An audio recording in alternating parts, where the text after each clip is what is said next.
Dans les écoles néoplatoniciennes de l'Antiquité tardive, le cursus scolaire de l'apprenti philosophe commençait généralement par une préparation morale, effectuée notamment à partir de la lecture du manuel d'Épictète, qui est un texte stoïcien.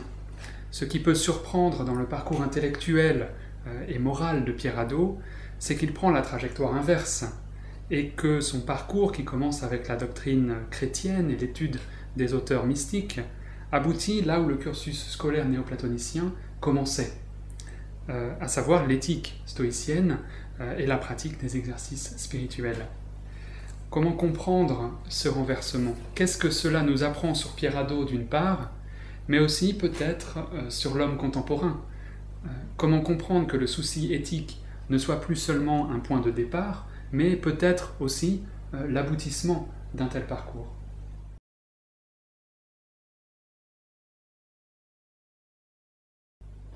Alors, je voudrais tout d'abord rappeler, en développant une indication contenue dans votre question, qu'à la fin de l'Antiquité, ce système a acquis sa perfection au 5e et 6e siècle de notre ère, les écoles philosophiques néoplatoniciennes avaient mis en place un cursus d'études extrêmement codé qui, comme vous le dites, accordait une grande importance à une formation éthique préparatoire. La question fondamentale pour eux, qui avaient à organiser un cursus aristotélicien, un cursus platonicien, était qu'on ne pouvait pas apprendre à devenir vertueux en lisant l'éthique à Nicomaque d'Aristote.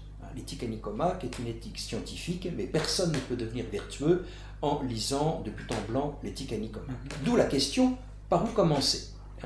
La question par où commencer, fallait-il, avant de développer la rationalité, devenir vertueux, ou fallait-il développer la rationalité et la logique pour atteindre à la compréhension de l'éthique normative? Alors la réponse était une réponse, je trouve, pleine de bon sens, c'est-à-dire que l'on commençait par enseigner la bonne conduite, tout d'abord, dans la pratique éducative la plus habituelle, purement orale, avec des réprimandes, des conseils, et par des textes simples. Les textes simples, vous avez mentionné le manuel d'Épictète, comme l'a très bien montré Madame Ilse Traut-Hadot, dont les travaux se sont développés parallèlement à ceux de Pierre Hadot. Les anciens accordaient aussi beaucoup d'importance au discours parénétique d'Isocrate. Donc nous avons conservé pas mal de fragments de papyrus. Comme par hasard, ils ont été très utilisés dans les écoles de l'Antiquité, notamment de l'Antiquité tardive, et puis aussi les vers d'or pythagoriciens. Donc il y avait un ensemble de textes introductifs, de textes éthiques introductifs, qui permettaient d'atteindre à une première formation éthique. Et Madame Hadot a montré que l'interprétation qui était proposée des maximes du manuel d'Épictète était animée par, comment dirais-je, l'idéal de la métriopathie aristotélicienne, péripatéticienne. Voilà. Ensuite, se déployait de manière majestueuse un parcours avec introduction générale à la philosophie, lecture de l'Isagoge de Porphyre, qui a été un texte majeur pour tout le Moyen-Âge latin, le cursus aristotélicien qui culminait avec la lecture de la métaphysique d'Aristote, et puis le cursus platonicien qui a été formalisé par Jean Blic au IVe siècle. Et après la lecture des grandes œuvres de Platon dans le deuxième cycle platonicien, c'est-à-dire le Timée et le Parménide, il y avait encore les poèmes révélés, les rhapsodies orphiques, les oracles chaldéiques. Et puis au-delà, il n'y avait plus que le silence, je dirais, objectif du premier principe, et corrélativement le silence auquel la pensée humaine était en quelque sorte condamnée par l'ineffabilité même du premier principe. Ça, c'est le cursus ascendant. Alors, ce qui est très intéressant dans l'œuvre de Pierre Hadot, c'est que finalement, si l'on prend un peu la chronologie de cette œuvre, il a, dans sa grande thèse sur Porphyre et Victorinus, magnifiquement commenté les fragments du commentaire qu'il attribue à Porphyre du Parménide, et que dans le déroulement de ses intérêts, il a fini par se concentrer sur Marc Aurèle. Je rappellerai que 6 jours avant de nous quitter, il travaillait encore à sa traduction des pensées de Marc Aurèle, d'où effectivement une sorte de mouvement inverse par rapport au cursus néoplatonicien des études.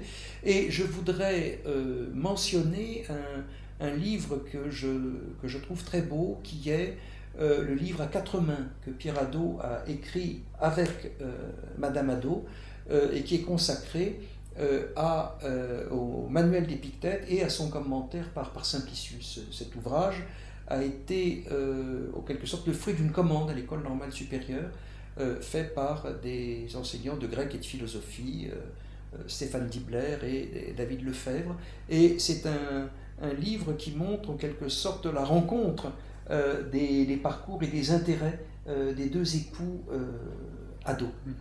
Alors maintenant, votre autre question porte sur, je dirais, la pertinence au regard du monde contemporain de cet intérêt ultime pour une éthique qu'à bien des égards on peut considérer comme une éthique pratique ou praticable.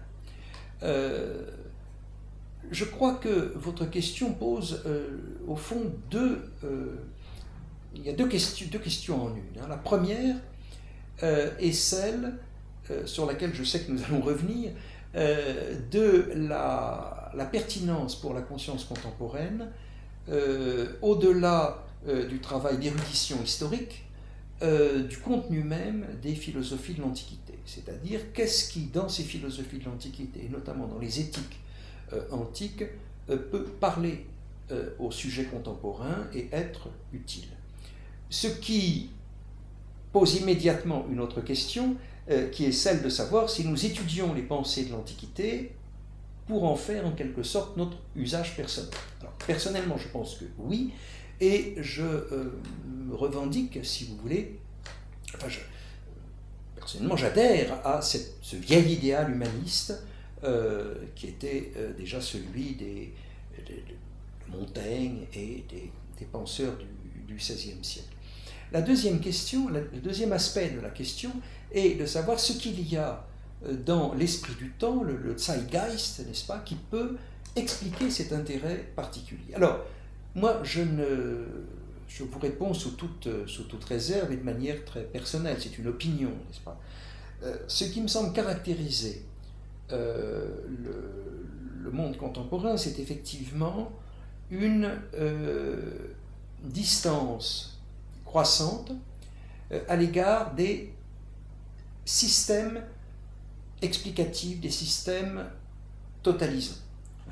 Que ceux-ci soient d'ordre religieux, il y a à l'intérieur même des églises des débats justement à ces sujets, ou que ceux-ci soient d'un autre ordre. Je veux dire par là, étant jeune, j'ai connu la période à Paris, n'est-ce pas, de domination idéologique du marxisme, éventuellement sous sa variante marxiste-léniniste, et ça fournissait une éthique. Ça fournissait un ensemble de règles de comportement plutôt collectif que privé d'ailleurs, au regard d'une norme transcendante qui était le sens de l'histoire avec un grand H, etc. Et ceci a disparu plus radicalement encore, d'ailleurs, que l'éthique chrétienne, me semble-t-il. Néanmoins, il y a actuellement le nœud de beaucoup de problèmes, on le voit très bien dans de nombreux débats de société, parfois extrêmement vifs, c'est finalement une sorte d'antinomie entre un idéal d'autonomie du sujet, d'exacerbation de l'autonomie du sujet. À la limite, ce qui est bon, c'est ce qui me semble bon, et je suis le créateur de mes propres valeurs.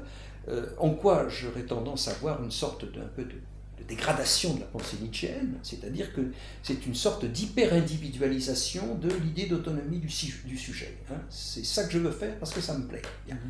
Et d'autre part, il y a évidemment une autre position qui vise à poser des normes, hein, à affirmer l'existence de normes.